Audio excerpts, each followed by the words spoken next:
Now, 500 competitors, more than 2,000 spectators. Derby's getting ready for a major international cycling race this weekend with the National Cyclo-cross Championships. It's being held at the Moorways Sports Centre in the city.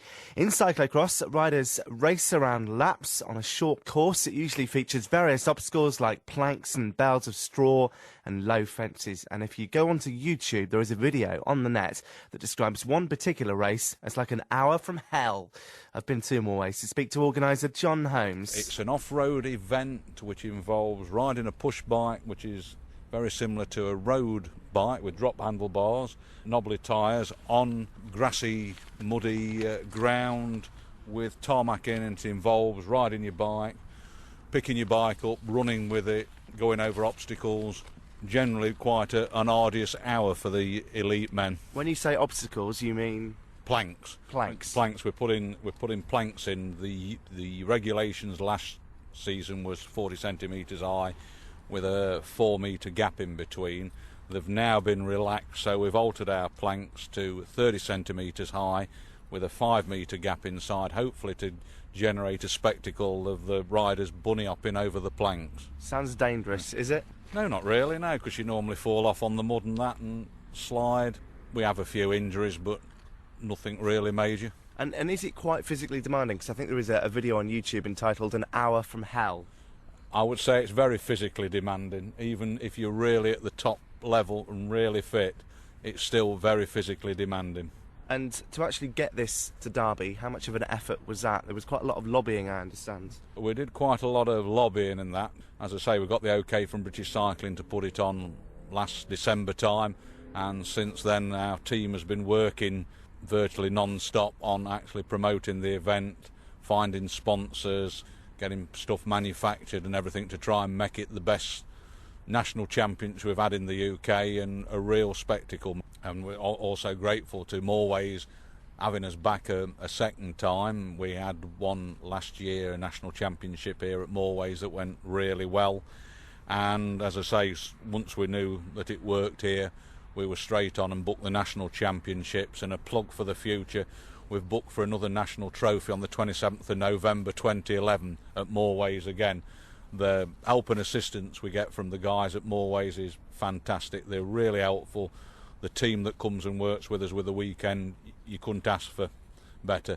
Plus we have a team of our helpers and that from various local cycling clubs around the area, South Pennine, Derby Mercury, Hena and PellaCyclocross.com. Has it been quite hard to get those sponsors on board given the current financial difficulties? It's been really hard to get the sponsors on board. We had a major, I won't say disaster, but EMDA was one of our major sponsors. Which is Eastman's Development Agency. Yeah, and obviously with the government change and change of climate, obviously they didn't have any finance, which left us considerably short, which meant that we really had to go to town. And we're really grateful for a guy called Ken Jones, who's the Bioracer importer. He's our major title sponsor, and we're very, very grateful for him. Without him on board, was there a possibility of the event not happening? Yes, basically, yes. If I come here on the 8th of January then, when this event's happening, what will I find when I get to Moorways? I mean, here we are, it's a pretty murky, grey, misty morning. Nobody's here apart from us, but when I get here on the 8th, will it be heaving? It should be. I've just had the numbers, but I can't remember what we've had. We've certainly got about 500 competitors over the 2 days riding. There will probably be 2,000 odd spectators, providing we can get all the advertising out and the plugs and such like to get folks here. But some of that is obviously weather dependent.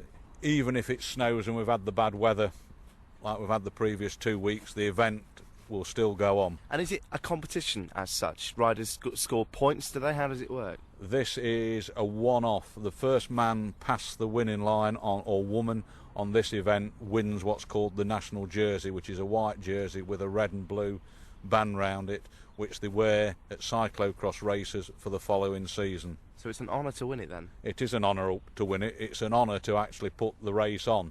Normally Birmingham does it every other year. So we've been fortunate to put it on here. And what can people expect? For people who are not necessarily cycling fans, for people who are want to come down here on the day, what can they expect when they get here? a very interesting spectacle. The course will be fully marked out. There's banners, as I say, there's trade stands, there is Quaver Catering. Trevor Harris here, a Derby Brewing, will be here showing his view. On the Sunday, across on Osmaston Park, just opposite, there is children's racing from all age groups put on by Cycle Derby, and the under-12s races on there also. There's something going on there all day. Tracy Fletcher's the organiser of that, so there's plenty for everyone. So if people have got kids and they've got mountain bikes and they want to have a go, come along on the Sunday and they're about to have a go. Finally, yourself as well, you have a keen cycling background, don't you? I took it back up when I was about 41, 42.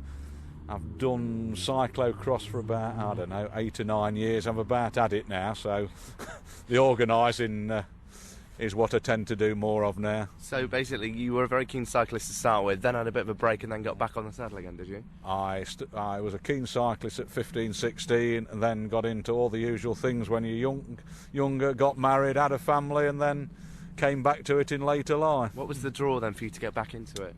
I've always enjoyed it. It's always been good fun. There's good camaraderie. It's good, clean sport. You get to meet a nice bunch of folk, especially for youngsters nowadays. It gets them out doing something that's fit and healthy. Obviously, if they're keen and that, with like the national trophy events and national championship, they get to see various parts of the country, and they build up like lifelong friends. I mean, I was talking to Malcolm Elliott a couple of weeks ago, who is one of the best road cyclists, you'll see, and I mean, he's had a tremendous career, but he retired from it as well, and he got back on the saddle in his late 40s. It's something that people just don't want to leave alone. It's a bit addictive, for want of a better description, especially this sort of thing, because it doesn't matter how fit you are or not, you can still, like at the local Notts and Derby leagues, ride round and get a race with somebody, and it's relatively safe. As I said before, we don't have many serious injuries. There's people who do fall off, but if you fell off today, Colin, on the grass, all you're going to do is get a bit muddy and slide.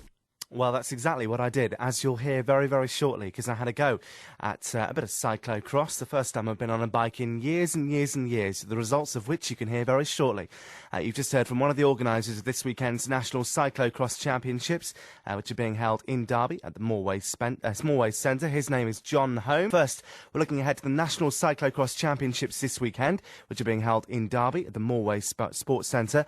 More than 500 competitors and around 2,000 spectators are expected.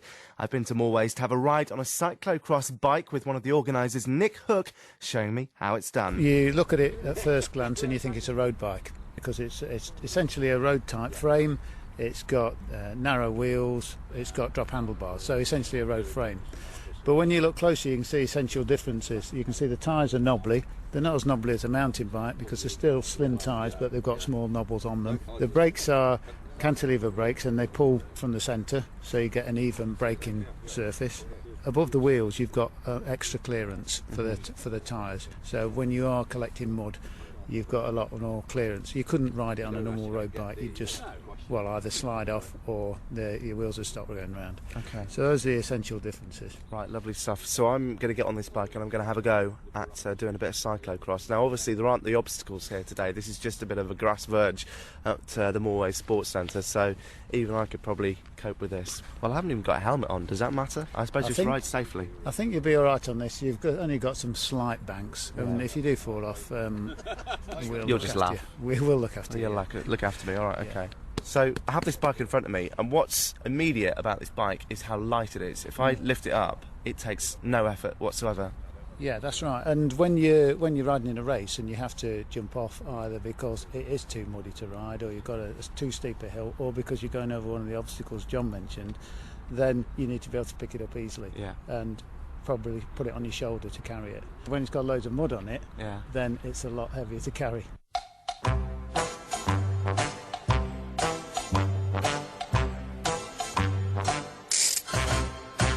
If I get on here, tell you what, getting your leg over on this isn't easy either, is it? I don't think I've ridden a bike since I was about 15 or something. I've forgotten how hard it is to ride a bike. It's ridiculous. The best thing to do is to take your left foot off. Yeah. Put your right foot you're going to push off with. Okay. So push off with that, and that'll get you going. Okay, right. Here we go. 3, 2, 1. have to give you a bit of assistance. The other thing is, if you get your hands wider apart, then you'll be able to control it. Definitely need the stabilisers back. I'd just like to say Ross Fletcher was a lot better. Oh dear. Right, just put your left foot on the floor, and then push off with your right one. Okay. And start pedalling, then bring your left foot up. Don't bring your left foot up until you're pedalling. Okay, right. Hold on to the outside of the bars if you can. So how do you think you'd cope in a race then, Colin?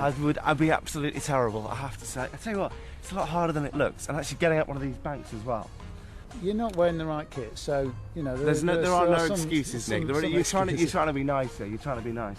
So marks out of 10 then. For a first effort, considering it looks like you've never ridden a bike before, that's probably a 4 for a first effort. A 4, right? I'll take that.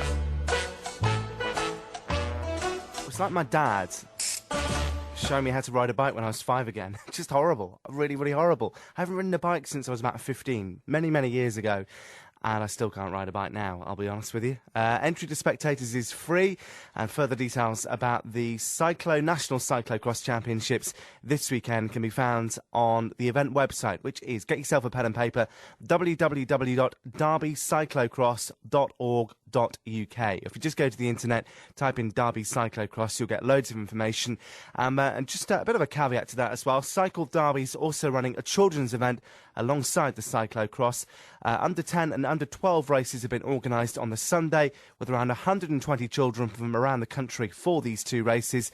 Brownies, Cub Scouts and Guides, all competitors will receive goodie bags, and they'll become members of the Cycle Derby Cycling Club. They'll also have the opportunity to meet local junior champions. All the Cycle Derby races take place in Osmaston Park, which is just over the road from the Moorway Stadium. Get there for around 9 o'clock if you're interested, and events take place all day.